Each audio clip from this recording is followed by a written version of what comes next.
Y comenzamos con Santi Maratea.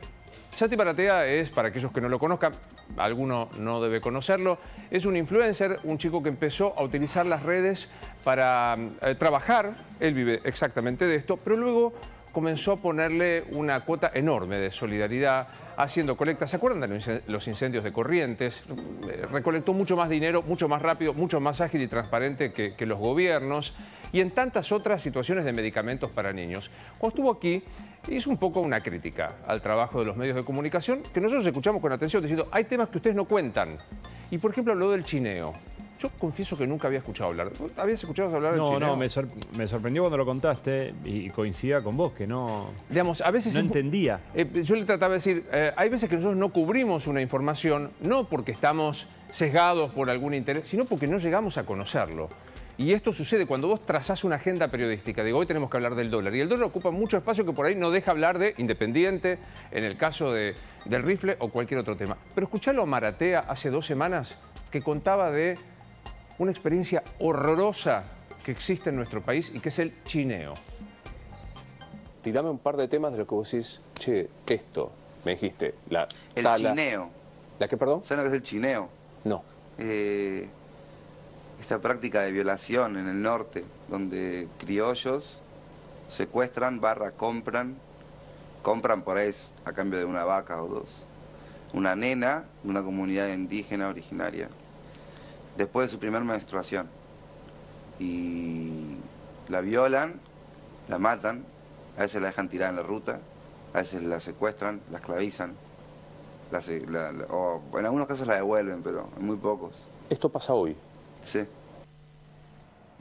Yo quedé azorado escuchando, porque me acordé de cuando uno estudiaba el derecho de pernada, que era el derecho que tenían los grandes estancieros en donde había poblaciones esclavas, de utilizar a las mujeres que servían en esas estancias como objeto sexual. Pero 2022 pasa hoy. Y confieso, y hasta me avergüenzo de mi ignorancia, de que hoy se tome una chiquita que ha pasado su momento de fertilidad, comienza con su momento de fertilidad y es violada y descartada, o desaparecida o abandonada, o directamente asesinada. Con la producción decidimos empezar a investigar y obtuvimos montones de testimonios. Hay muchos grupos de mujeres indígenas, Mujeres Indígenas, por ejemplo, en Instagram, que cuentan de esto y que obtienen testimonios como este. No, a nosotros siempre como no trabajábamos en el campo, íbamos a pastear las ovejas, las cabras, todo eso, ahí están las chinitas, nos llamaban chinitas. Y nosotros éramos el mirar de aquel joven rico, de aquel joven finquero, de los terratenientes. No nos interesaba a ellos, que éramos niños, que nos podía doler, que nos podría morir, ¿no? Les quitaban de los brazos de las mamás y se los llevaban para hacer lo que quieran. Y las niñas de 12, 13 años salían embarazadas, porque como ellos tenían plata, ellos eran poderosos en nuestro propio territorio, en nuestras propias chacras, eran dueños y señores, se adueñaban, no nos pedían permiso. Y encima a nuestras niñas les violaban. Entonces, ¿en qué estamos? ¿En qué mundo vivimos? ¿Que los ricos se hagan poderosos, más poderosos? Violando, matando, llevando, quitándonos, porque los hijos de los ricos tenían derecho de hacer lo que quiera de nosotros, los originarios. Entonces, ¿en qué estamos? La doctora Alejandra Sebrelli es doctora en Ciencias Sociales y docente de la Universidad de Salta y es especialista en chineo. Doctora, soy Luis Novarecio. Buen día, Nación, para usted. ¿Cómo le va? ¿Cómo está, Luis? Un gusto estar aquí. Gracias. Lástima para hablar de un tema tan triste. Tan triste y creo que todavía ocultado, si no desconocido por muchos, y me incluyo allí. Digamos, es una pregunta redundante, pero la hago igual, doctora. ¿hoy sigue rigiendo el chineo? No solo rige, hay casos de chineo casi permanente. El chineo es una práctica silenciada que trajeron los colonizadores y que se ancló en el noroeste particularmente, aunque está en todo el país y en toda Latinoamérica con otro nombre. Y es un secreto a voces en los parajes, porque se compra el silencio, o como decía Santi, matan a las chicas o las amenazan. Y como dicen las mismas mujeres indígenas en parlamentos, a nosotros no nos amenazan, nos matan nomás. Claro. Entonces sí, realmente es una práctica, las víctimas son sedadas de la zona del Gran Chaco, digamos, particularmente en Formosa, Salta, Santiago del Estero y Chaco, y las víctimas son pilagá, tobas y particularmente huichis. Claro. Y no solo son criaturas, en general sí son criaturas. Sí son criaturas. ¿Criaturas de qué edades estamos hablando, doctora? Bueno, la primera cuestión es que en general sabés que hay una resistencia de las comunidades a tener DNI o tienen poca relación con el Estado o muy mala relación con el Estado Nacional, y esta es responsabilidad del Estado Nacional en realidad. Claro. Entonces, aproximadamente entre 9 y 12 años o adolescentes. Sí. Voy de vuelta. Son niñeces y adolescencias, sí, como dicen. Voy de vuelta porque me quedo impresionado, estupefacto. Digo, se secuestran o se canjean, decía Maratea, por una vaca a una nena de 9, 10, 11, 12 años, se la toma y se la viola, se la usa como un objeto. A ver, no solo eso quiere decir la palabra chineo. En realidad, chineo es una voz indígena y se refiere a la hembra de un animal, digamos, en general de la llama. Es voz quechua. Y bueno, da cuenta de esto, ¿no? De la cosificación, de la dueñidad de un patriarcado, como diría Segato, fuerte, ¿no? Entonces, a ver, esta es una práctica colonial que se le atribuye, no es una costumbre cultural. Las mujeres indígenas están permanentemente diciendo, esta no es una costumbre nuestra, claro, de ninguna de nuestras naciones. Esta es una costumbre colonial, racista, colonizante, es un crimen de odio, debería ser imprescriptible. ¿Por qué? Porque además lo que no estás diciendo es que es una violación en manada. O sea, una violación en manada es atroz de por sí, pero aquí se agregan otros agravantes. Es una práctica histórica. Si le sacamos la palabra chineo, este es un debate que hay entre ellas, ¿no? Si le sacamos la palabra chineo al crimen, hacemos negacionismo histórico, claro, le quitamos toda la historicidad, 500 años de opresión, un rol del Estado que es, lamentablemente tenemos un Estado racista que hay que desracializar. Ahora, como hemos tenido... Sí. Doctora, ¿dónde está el Estado? Voy a hacer preguntas idiotas, porque ya sé lo que me va a contestar, pero toca hacerlo, que son preguntas de interpelación. ¿Dónde está la justicia? ¿Dónde están los gobernadores? Ayúdenme. Chaco, Capitanich, Formosa, Infran. ¿Qué otra provincia me dijo? Gustavo Sáenz, Salta. Santiago del Estero son Zamora, los casos más viejos que yo tengo registrados. ¿Dónde está la justicia de ese lugar? ¿Dónde están los gobernadores de ese lugar? Bueno, a ver, en primer lugar, sabemos que tenemos un Estado racista. En el ADN de la nación argentina está la racialidad. Encima nosotros, como negamos a los pueblos indígenas porque nos decretamos que habíamos bajado de los barcos, esto ha sido una operación ideológica, lo dice Grimson, no yo. Entonces, hemos negado que somos racistas. Ahora, ¿podemos desracializar el Estado? Y sí, como lo estamos quitando la heteronormalidad del Estado, porque también es un Estado heteronormado, sí, claro, del ADN. Entonces, claro que podemos hacerlo. Ahora, hay que hacerlo. ¿Qué sucede aquí? En muchos casos, estas mujeres en general no hablan español, o sea, y nosotros no tenemos lenguaraces. Claro. Exacto. La segunda cuestión, sufren discriminación. La tercera cuestión es que son amenazadas y tienen miedo, tienen mucho miedo. De hecho, hay muchos testimonios que se van a encontrar en las redes, por ejemplo, el movimiento de mujeres indígenas por el buen vivir, gracias a la cual esto entró en agenda política, en agenda periodística, y se empieza a mencionar la palabra chineo en el 2020. Entonces, van a encontrar allí testimonios, pero no dichos por las víctimas. Tienen tanto miedo que no prestan la voz. Son las otras hermanas las que prestan la voz. Sí, Guadalupe le quiere hacer una pregunta, doctora. Doctora, más allá de, obviamente, un Estado ausente, una justicia ausente, ¿qué condena social tiene esto? ¿O es una práctica que más o menos está aceptada? Eso es lo peor. En los parajes, estamos hablando de parajes pequeños, estamos hablando de poblaciones pequeñas, estamos hablando de lugares bastante olvidados por el Estado Nacional. Esto es un silencio a voces, digamos, todo el mundo lo conoce, todo el mundo lo sabe, está naturalizado.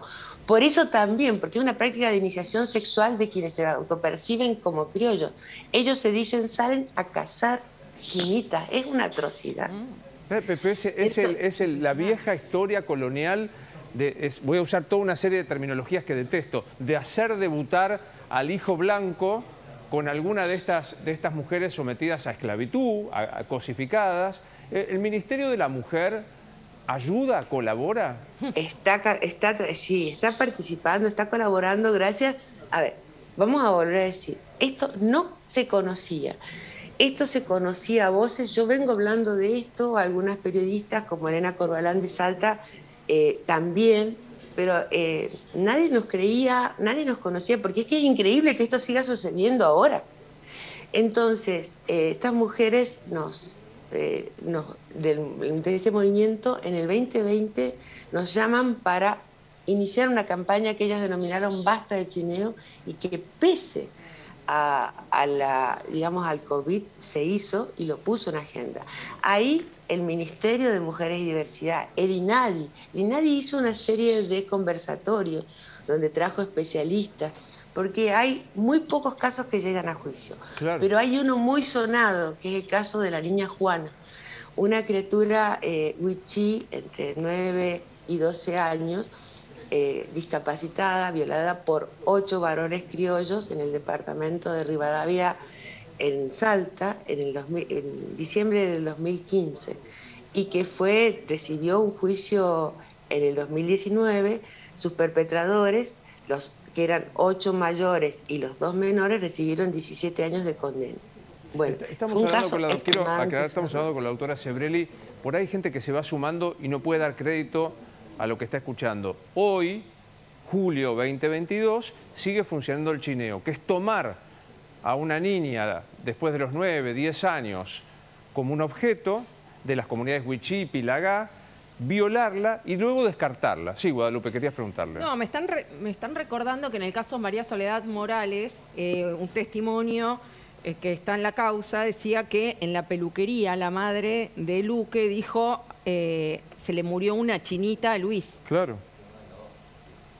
Hay un caso también de derecho de pernada, porque sí está relacionado a la historicidad, es una práctica diferente, pero acá hubo el caso de un abogado, Hoyos, que ejercía el derecho de pernada sobre las hijas de sus empleadas, y se lleva una criatura, no me acuerdo si tenía 8 o 9 años, esto fue en 2003, a un hotel por horas, la criatura grita y la gente llama a la policía y ahí salta todo. Respuesta de este hombre, que por supuesto fue a la cárcel, fue así y en este tono: tanto lío por una chinita de mierda.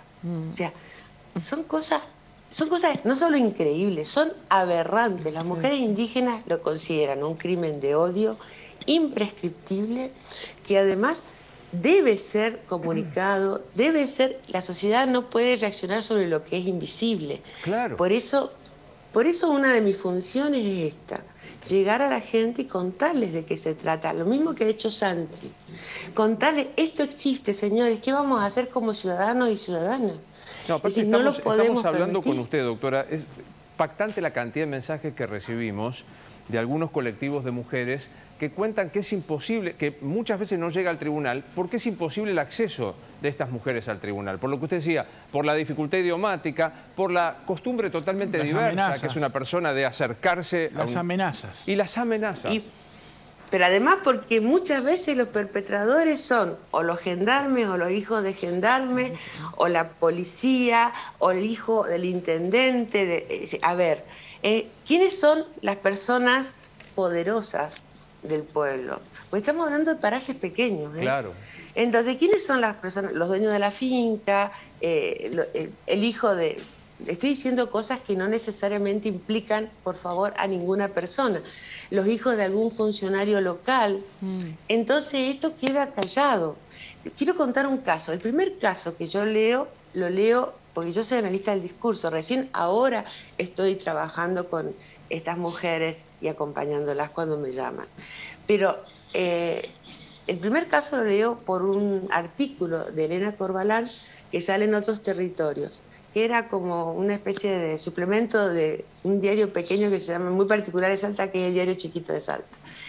Y ella contaba que un cacique le había comentado que su sobrina, esto es 2008, es la misma fecha de un juicio donde aparece por primera vez definida la palabra chileo, y creo que es en el único juicio que es de Formosa donde aparece la palabra chineo. Le había contado que su sobrina la habían violado varios varones, hijos de los notables de ese pueblo. Creo que esto fue en Rivadavia, en el departamento de Rivadavia, así en el norte de Salta, y que para que no hable, la obligaron a tomar alcohol con vidrio molido. Yo quiero, a partir de ahí yo nunca me pude separar de esto.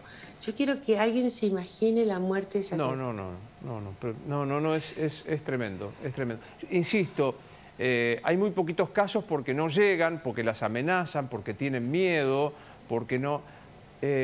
¿Cuál debería...? Claro, el camino para tratar de evitar esto es la presencia del Estado que en nombre de los que están invisibilizados pueda acompañarlos en esta denuncia, ¿no? Mire, están moviéndose, las mismas mujeres son las que se están moviendo, no solo las mujeres indígenas del Pueden Vivir, que son, este movimiento tiene todas las etnias representadas, pero sus dirigentes son mapuches en general, sino también, por primera vez en el norte, este año, en febrero, se creó, voy a leerlo porque quiero decirlo exactamente, la primera Asamblea General de Mujeres Indígenas, Ruta 81, en general Huichís, bajo la consigna en Huichí, acompañamos a nuestras infancias y adolescencias. Y por primera vez en un 8M, este fue uno de los carteles que iba adelante en las marchas, porque también tenemos que decir algo. En general, yo soy feminista, es una autocrítica. Total. Los feminismos son urbanos y en algún punto racistas. O sea, doctora, sí. Bueno, es la primera vez que aparece en la marcha. Claro, quiero agradecerle, decirle, y no es un lugar común, que sienta este programa y este canal como un lugar de comunicación, que nos ayude. Yo creo que hay que hurgar en la vergüenza ajena de los funcionarios para que esto termine de una vez por todas. Yo le agradezco especialmente, ha sido un gran gusto conocerla y a disposición. Lo mismo, muchísimas gracias por la entrevista. Y entrevisten a las mujeres. Perdón, hay algo que quiero decir. Sí. Las que tienen que tener la voz son ellas, no nosotros. Nosotros como ciudadanos y ciudadanas acompañar. Hay que empoderarlas. Ellas están empoderadas, hay que darle el espacio. Hay que darle la voz. Gracias, Doc, que siga usted bien. Gracias. Muy impresionante. Sí. Primero le mando un abrazo a Santi Maratea, que... sí, que puso el tema, ¿no? A mí me desasnó sobre este tema. Sí, no sabía del verbo chinear, no tenía la menor... Por las dudas, ¿no? O sea, aparte de hacer un conversatorio para Victoria Donda, aparte de hacer una presencia física, ministra Gómez Alcorta, pónganse a laburar. Son aliados que salgan de Palermo, ¿no? Aparte son aliados de ustedes. Alberto Fernández dijo que Infran era el mejor gobernador de la Argentina. Le estarían pasando cosas. Infran, Capital... No, acá no empiezo con los signos políticos. Lo que pasa es que Infran hace 52.000 años que está enquistado en el poder. Hay más información urgente en La Nación Más.